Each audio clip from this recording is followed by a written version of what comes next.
When I came to Lincoln, I remember Sam Anderson and Paul Moore. My freshman year, they were graduating in '66, and this was the Watts riot had just erupted, and they had these papers they showed me, and they were trying to, at that time, make students aware of the Black movement. I would say they were into the Black movement. That was part of their mindset.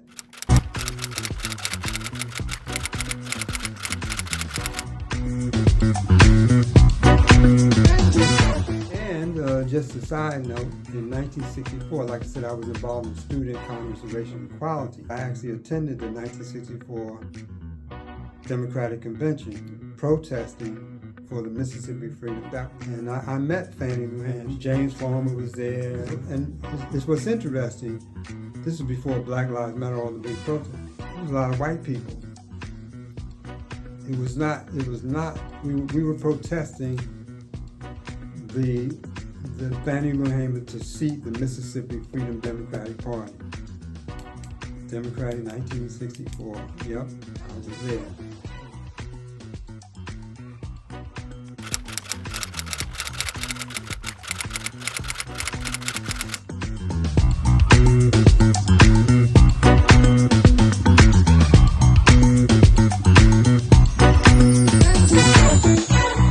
Like I said, when you grow up in America like a young Black man, and you just observe in the community, you go to the South, and you see the status of where Black people are. As James Baldwin said, to be conscious and Black is to be in a constant state of rage. Mm-hmm. Well, many of us were in a constant state of rage because we observed the unfairness. So this was an opportunity when you got to college to write down your thoughts. It was cathartic in some ways, because these are things going inside your mind all the time. I wanted the students to read what I had to say, first of all. But I also wanted to, basically uplift the Black community. I mean, look at the articles I wrote. Hell No, We Won't Go. That was about Vietnam. And I was trying to tell all my brothers who are at Lincoln, don't be a conscious objector, refuse to go to the war. This was my way of being what you would call an activist.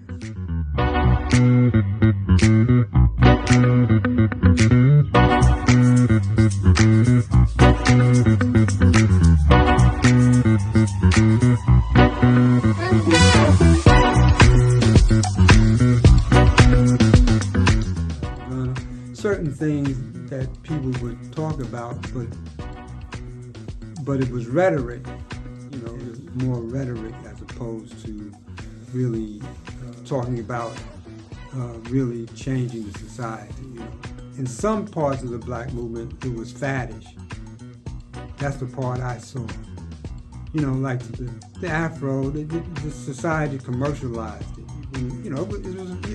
If you wanted to fit in, you had to be Black, but not. In other words, you could appear Black, but you were not. When I say, but you were not really revolutionary.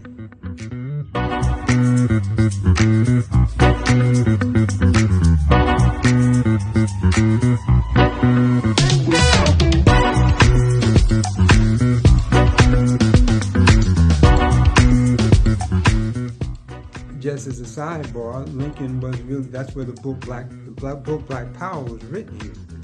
But Black Power, I would say the main thing was at Lincoln. When I say it, I can say that without any equivocation.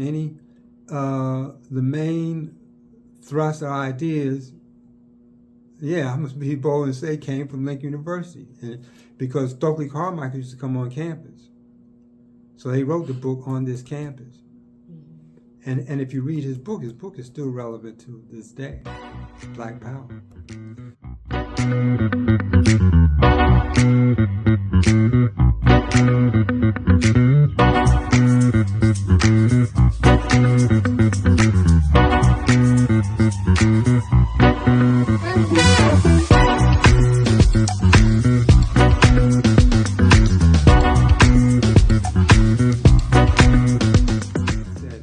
Lincoln, a lot of us went to A lot of us went to graduate school. Now remember, Martin Luther King had died in 1968. I was here.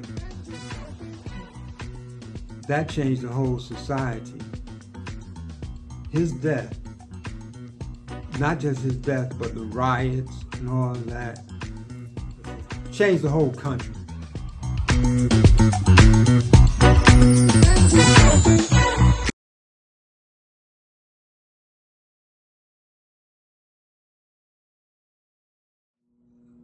I wish that students would read people like James Baldwin, Du Bois. They need to study the Lincolnian. They need to read Martin Luther King, you know.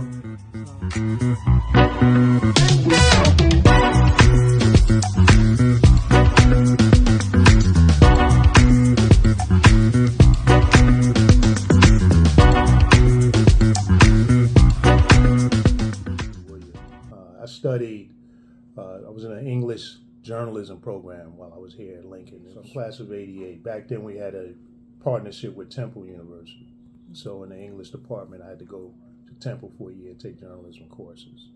And that, because when I came here, I didn't know exactly what I wanted to study. I was thinking about business. But I took a journalism course with Dr. Joanne Gavin, which she and her husband Alexander Gavin, were legends here. Professors. So I'm taking this journalism course. It seemed like something good to do. And Joanne Gavin is fine. So you got to look at the context of me and my 19-year-old self, and I'm looking at her, and I must have been sitting in the class like this, and in a couple of weeks she must have just got tired, looked at me and said, look, I'm going to make you the editor of the Lincolnian, because the class was the class that put together the paper. And so everybody with each edition was going to be a guest editor. So when she said that, I was like, well, whatever you say. What happens as we're preparing for the edition, one of the things that I had to do as editor was to write a guest opinion column. And one of the things I saw was going on campus was we were doing something called slave auctions, like a cross between a fashion show and an auction where people sashay down the runway, you bid it on them, and guys would bid on their girlfriends, girls, and guy friends, or somebody that you liked, so that they come to your room for a week and they gotta, clean your room or whatever. It's entertaining. So it was a fundraiser. It wasn't intent of, not anybody standing up there in chains and shackles. But it started to dawn on me that, for an HBCU, and especially one of our importance, right? HBCU that was founded during slavery, making a statement that black folk had the intellectual capacity and ability to achieve at the level of whites, that we would do a slave auction like that. And, I ended up writing an editorial, writing a guest column about it.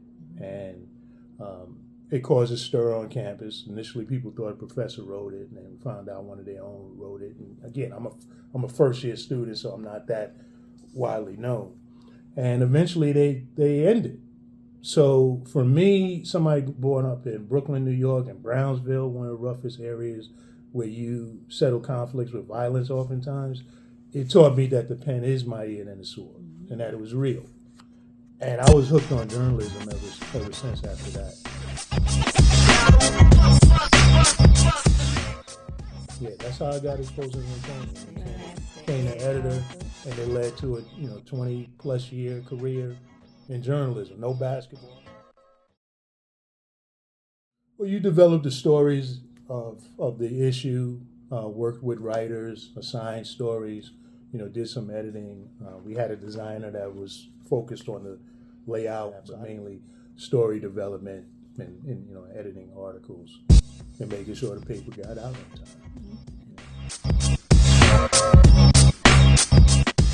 It's like on campus, like the food, we didn't have outstanding food like the students have now. So it was issues like that. Issues like trying to get black studies mandatory on the campus. That was a long-standing issue with Lincoln, going back to Langston Hughes' days of you'll see the archives.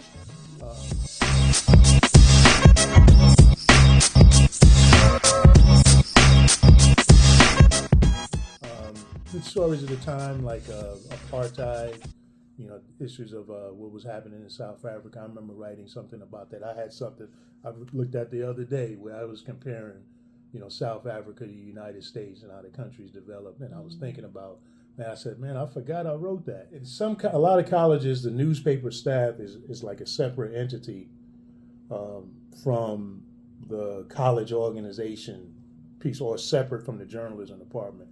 In our case, like I said, it was a class that was in journalism, so it fell under English. So you had people in that class were those who were really, trying to develop in their majors as English majors, and also serious about journalism. But you also had some people from other majors that were there.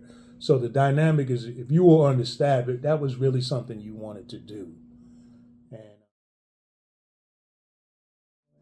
so absolutely, I know when I wrote a piece talking about making Black studies mandatory. Anytime you're bucking against the system or bucking against what others in power want to see happen, it's going to be risky. But that's the space in which we operate as journalists.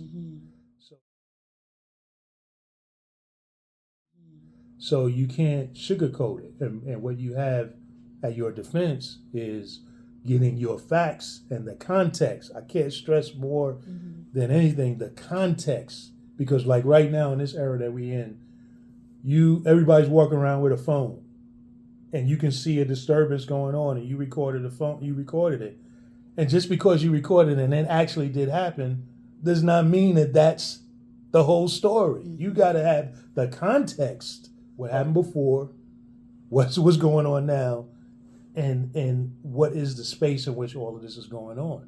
The important is that we operate, by nature of being a journalist, you operate in a space of conflict and riskiness.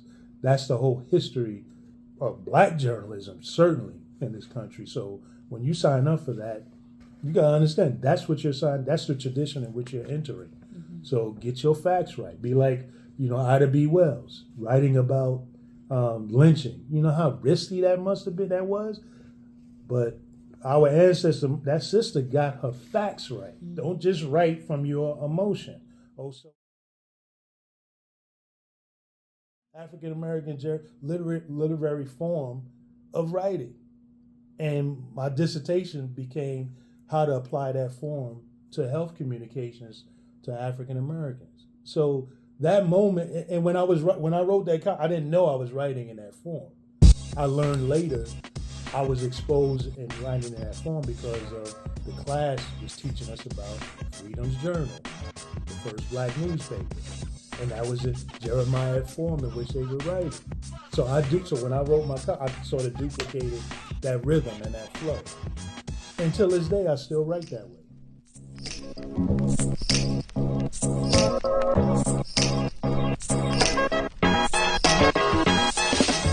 Don't say, oh, we just everything good, we don't do paper anymore. There's something to be said about the tangible feel of a newspaper.